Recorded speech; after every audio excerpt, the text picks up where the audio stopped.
Can you talk a little bit more about like product market fit and profitability? Because like somehow it looks like fit. It's only because you provide it at a really low price.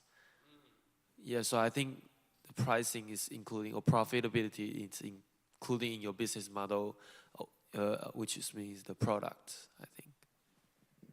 Yeah, so he asked a really good question. He said, it seems like oftentimes when the only way to find product market fit is just by having lower prices than whoever else is in the market.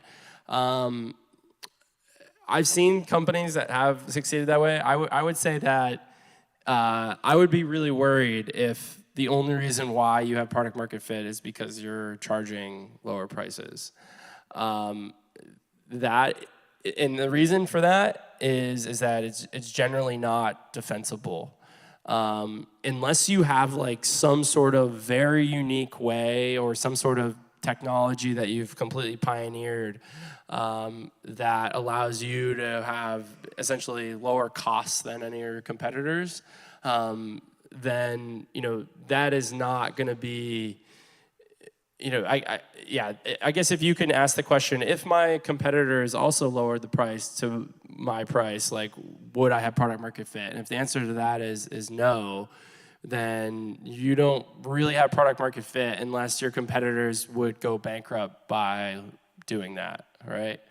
Because you have sort of some competitive advantage.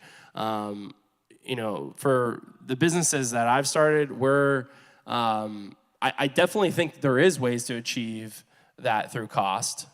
With Sunroom, we feel like we're starting to get there. I think even when you think of the way that was in some ways that was Uber's strategy, right? It was a long-term, let's just keep the prices lower through raising money, and then over time, all of the competitors except for Lyft will get ran out of the market.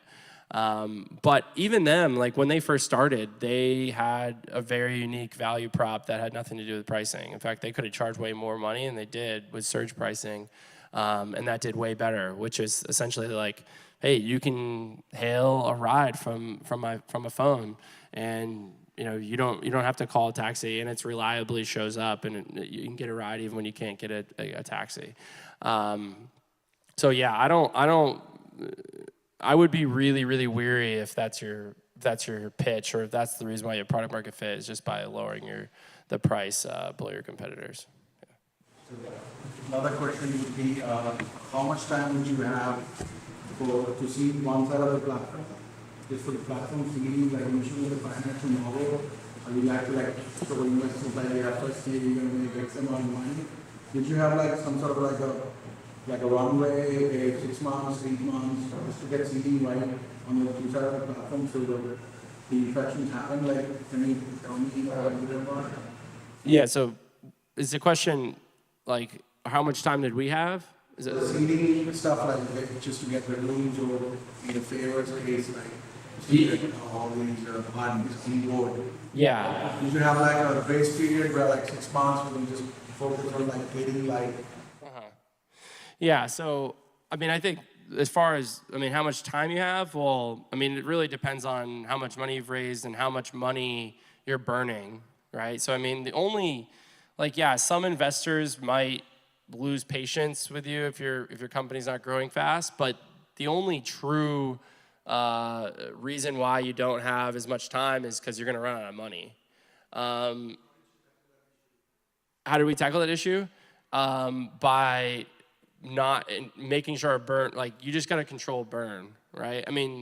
Even nowadays where I've sold Favor and I could self-fund Sunroom, we're really, we take extra costs, really seriously. If you don't have to hire somebody before you find product market fit, don't hire somebody. Don't, whatever you do, it's your startup for a really, really long time is a ticking time bomb. You really, as soon as you get to within 3 months of running out of money, you're going to be in a really tough spot. And that's how we ended up working, even beyond the first story I told about who we worked with, we went on and we're almost ran out of money like 3 or 4 more times.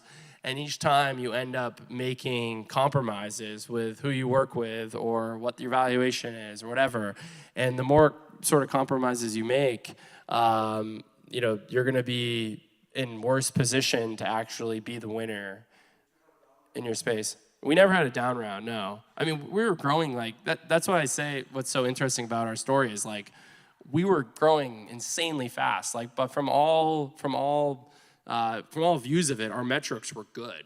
They were really good, and we executed really well. But it was like we didn't fundraise early enough, right?